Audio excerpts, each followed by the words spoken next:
યમુનાજીએ વિચાર કર્યો કે મારી અંદર આ એક સાપ તો છે કાલિયા, અને આ વળી બીજો, હવે એકને માંડ ધારણ કરવા, બેને ક્યાં રાખીશું? યમુનાજીએ સ્વરૂપ ભયાનક બનાવી દીધું.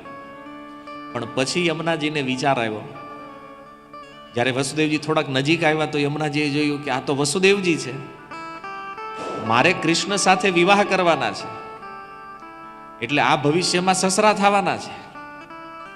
હે, તો ભગવાન કૃષ્ણ ક્ષત્રિય વંશમાં આવ્યા છે, તો ઈ પોતાની શૂરવીરતા બતાવે તો હું પણ મારી શૂરવીરતા બતાવું, અને મારી શૂરવીરતા જોઈને કદાચ વસુદેવજી મને પસંદ કરી લે કે આ કન્યા ઠીક છે, ઓકે વાંધો નહીં. યમુનાજી ઓર વધારે ભયાનક બન્યા, અને યમુનાજી ઈ પણ ભગવાનને બતાવવા માંગે છે કે તમે ગોપાલ છો, તમે ગાયોનું પાલન કરવા માટે અવતાર લીધો છે, તો મારી પણ ગાય જે છે એની રક્ષા કરો. જો નદીની જે લહેરો હોય ને એને પણ સંસ્કૃતમાં ગો કહેવામાં આવે છે, એનો પણ એક અર્થ છે ગાય. તો જો તમે ગોપાલ છો તો હે કૃષ્ણ, તમે મારી ગાયોની પણ સુરક્ષા કરો, મારી ગાયોની પણ રક્ષા કરો.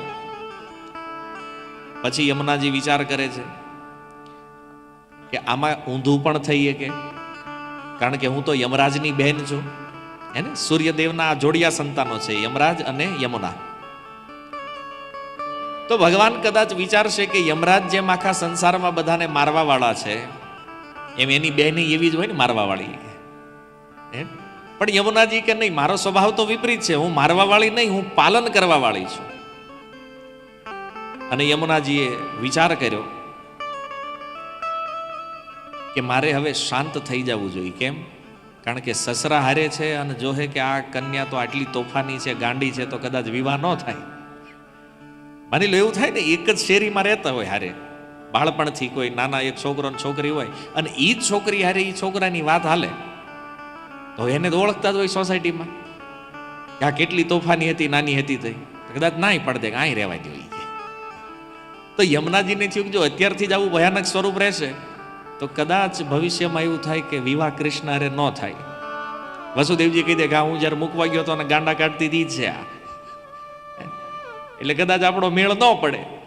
તો યમુનાજીએ માર્ગ આપી દીધો. સુખદેવજી કહે છે પાણીની દિવાલ થઈ ગઈ બે સાઈડ, અને વચ્ચે રસ્તો બની ગયો. વસુદેવજી ચાલતા ચાલતા જઈ રહ્યા છે અંદર. આ માર્ગ એટલા માટે યમુનાજી આપ્યો કે યમુનાજી ભગવાન કૃષ્ણને પોતાનું હૃદય બતાવવા માંગે છે કે એ કૃષ્ણ જુઓ, મારી અંદર આ કાલિયા નામનો એક સર્પ છે, હું કેટલી દુઃખી થઈ રહી છું, તો તમે મારી પણ રક્ષા કરો.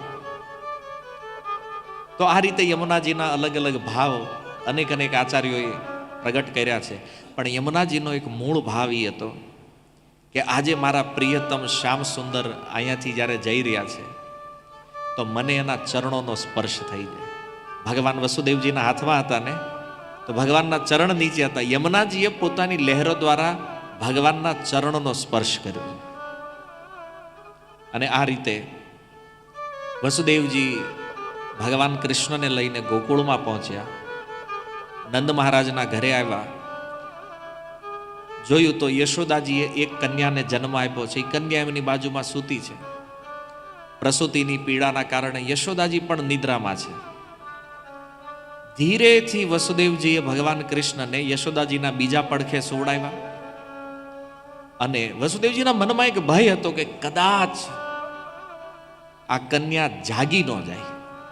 બહુ સાવધાની પૂર્વક એ કન્યાને લઈ અને વસુદેવજી ગોકુળથી પરત ફર્યા. યમુનાજીમાં આવ્યા. રસ્તો હજી એમનામ જ હતો. ત્યારબાદ ભગવાન વિચાર કરે છે કે હવે પિતાજી પહોંચી તો ગયા છે, પણ કંઈક અનિષ્ટ ન થઈ જાય. ભગવાને પોતાની યોગમાયાને આદેશ આપ્યો. જેવા વસુદેવજી યમુના પાર કરીને આવ્યા, યમુનાજી હતા એમનામ થઈ ગઈ.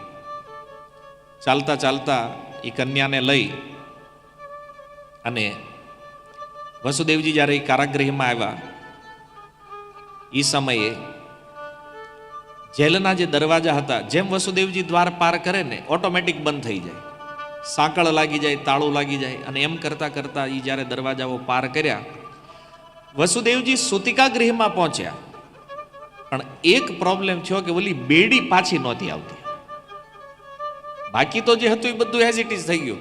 અને વસુદેવજી ચિંતામાં પડ્યા કે આ બેડી જો પાછી નહીં આવે તો કંસને ખબર પડશે કે વસુદેવજી અહીંથી ક્યાંક બહાર ગયા છે.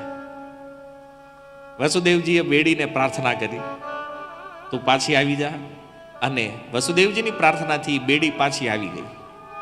વસુદેવજી બંધાણા. હરિસુરીજી કહે છે કે સાક્ષાત ભગવાનને છોડીને માયાનું વરણ કર્યું છે તો બંધાવવું તો પડે જ. એક ઉત્પ્રેક્ષા છે, બાકી આ તો ભગવાનના પિતા છે, એને કયું બંધન છે ભાઈ? પણ કહે છે જે ભગવાનને છોડીને માયાને ગ્રહણ કરે તો એના ભાગ્યમાં બંધન તો આવવાનું છે. એ કન્યાને લઈને આવ્યા, સવાર થયું અને એ કન્યાએ રડવાનું શરૂ કર્યું. ને જેવી એ કન્યા રડવાનું શરૂ કરે, કંસના પહેરેદારો જાગ્યા અને દોડતા દોડતા જઈને કંસને સમાચાર આપ્યા, મહારાજ તમારા કાળનું પ્રાગટ્ય થઈ ગયું છે, આવો પધારો. અને કંસ તો ખબર નહીં નાયો છે કે નહીં નાયો હોય, એમના હાથમાં તલવાર લઈને દોડ્યો. અને દોડતા દોડતા એટલે ધોતી પગમાં ભરાણી 2000 વાર ગલોટિયા ખાઈ ગયો રસ્તામાં. એટલી ઉતાવળ હતી કે જઈને પેલા મારી નાખવાને. અને ભાગતા ભાગતા આવી અને જોવે તો 8મા પુત્રના રૂપમાં નહીં પણ 8મી કન્યાના રૂપમાં પોતાના કાળનું દર્શન કર્યું. કંસને થયું કે પુત્ર હોય કે પુત્રી, આપણે શું લેવા દેવા આને. અને મારવા માટે 2 પગ પકડીને જેવી કન્યાને ઉઠાવીને પથ્થર ઉપર પટકે, એ કન્યા એના હાથમાંથી છૂટી આકાશમાં સ્થિત થઈ અષ્ટભુજ દુર્ગાનું રૂપ લીધું અને કીધું, હે મૂર્ખ, તને મારવા વાળો ક્યારનો બ્રજમાં જન્મ લઈ ચૂક્યો છે. જો કંસને ખબર પડી ગઈ કે હવે તો મારું મૃત્યુ નિશ્ચિત છે. અને એ દુર્ગા દેવી જ્યારે ત્યાંથી અદ્રશ્ય થયા, કંસ દેવકી અને વસુદેવજીને રડતા રડતા કહે છે કે હે બેન, મેં તમારા અનેક પુત્રોનો વધ કર્યો છે અને હું કેટલો મોટો પાપી છું કે મારા હાથમાંથી આ છટકી ગઈ. આનું મને બહુ દુઃખ છે. જો આ અસુરોનો સ્વભાવ આ છે, ક્યારે પલટી મારે આનું કાંઈ નક્કી નહીં. હમણાં દેવકીના પુત્રોને મારવા વાળો આ કંસ અત્યારે એની પાસે યાચના કરે છે રડતા રડતા. અને કીધું કે મેં તમને બહુ દુઃખ આપ્યું છે, હું જીવતો હોવા છતાં મરેલો છું, કારણ કે મેં બાળકોની હત્યા કરી છે. પણ આમાં હું શું કરું? મને દેવતાઓએ એવો ભ્રમિત કર્યો. એણે કીધું કે તમારો 8મો પુત્ર મારો વધ કરશે. હવે પુત્રના બદલે પુત્રી. મને એમ હતું કે માણસ જ ખોટું બોલે, આ તો દેવતાઓ ખોટું બોલે છે. કંસ કે કોની ઉપર ભરોસો કરવો મારે? અને હું છેતરાણો. તમે 2 મહાત્મા છો, તમે તમારા પુત્રનો શોક ન કરો. જીવને પોતાના જ કર્મનું ફળ પ્રાપ્ત થાય છે, બાકી બધું તો પ્રારબ્ધને. જ્ઞાન આવ્યું કંસને, આવી જાય. ક્યારેક ક્યારેક માણાને જ્ઞાન આવે, અમુક પ્રસંગો એવા બને ને. ગરુડ પુરાણમાં એક શ્લોક છે કે 4 જગ્યાએ માણાને હારો વિચાર આવે. એમાં પહેલું કીધું છે ગર્ભે. કોઈ પણ જીવ જ્યારે ગર્ભમાં હોય ને ત્યારે એને વિચાર હારો આવે. ગર્ભમાં ભગવાનની સ્તુતિ કરે કે પ્રભુ તમે અહીંથી જો બહાર કાઢો મને તો હું ભજન કરીશ. સારો વિચાર છે. પણ જેવા ગર્ભમાંથી બહાર આવે એટલે પાછા ભૂલી જાય. બીજું કીધું છે સ્મશાને. ગર્ભે ચ સ્મશાને છે. સ્મશાનમાં જ્યારે ચિતા ઉપર કોઈને બળતા જોવે ને ત્યારે વિચાર આવે કે ઓહો, એક દી આપણે આમ જ વયું જવાનું. આ બધી માથાકૂટ નકામી છે, કાંઈ કરવા જેવું નથી. અને સ્મશાનમાં જે બેઠેલા હોય ને એની વાતો સાંભળો ને તો તમને એમ થાય કે આનથી મોટો જ્ઞાની ભારત વર્ષમાં છે જ નહીં બીજો કોઈ. સામે ચિતાઓ બળતી હોય એવો વૈરાગ્ય જાગે હૃદયમાં. અને વળી કોકનો ફોન આવે કે ભાઈ ઓફિસે આવવું પડે એમ છે, અર્જન્ટ છે, ત્યારે ઓલું ફાળિયું કોકને આપી દે, તું લેતો જ સાંજે નાઈ લેવું ઘરે આવી નહીં, પેલા ધંધો કરી આવી. વૈરાગ ખતમ તરત. તો કીધું ગર્ભે ચ સ્મશાને ચ.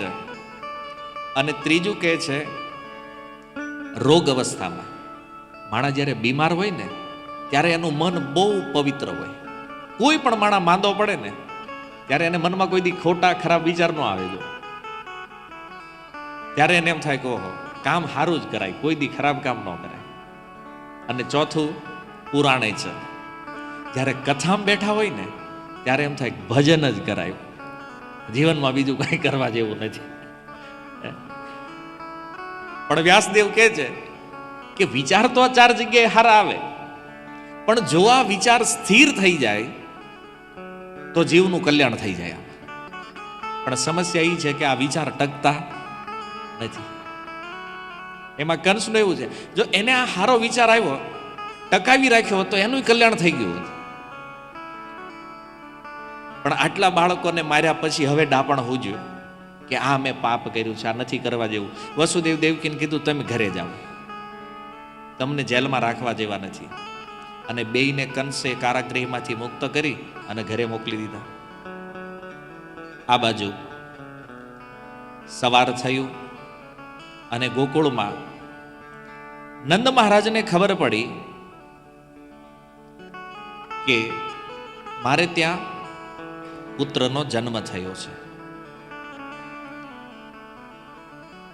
કંસ જ્યારે વસુદેવ અને દેવકીને કારાગૃહમાંથી મુક્ત કરી અને જ્યારે મહેલમાં આવે છે તો એના પેલા જે મંત્રીઓ હતા, મિત્રો હતા, એણે કીધું જેવો સ્વભાવ હોય ને એવો સંગ થાય. રૂપ ગોસ્વામી કહે છે તો આ એક તો પોતે બગડેલો, એના મિત્રો એનથી મોટા દુષ્ટ હતા. અને કંસે સભા કરી અને કીધું કે જો હવે હું સુધરી ગયો છું, દેવકી વસુદેવને મેં મુક્ત કરી દીધા છે, એને ઘરે મોકલી દીધા છે. ત્યારે એના મિત્રોએ કીધું મહારાજ આવું શું કામ? તમે એક આકાશવાણી દેવતાઓથી બી ગયા.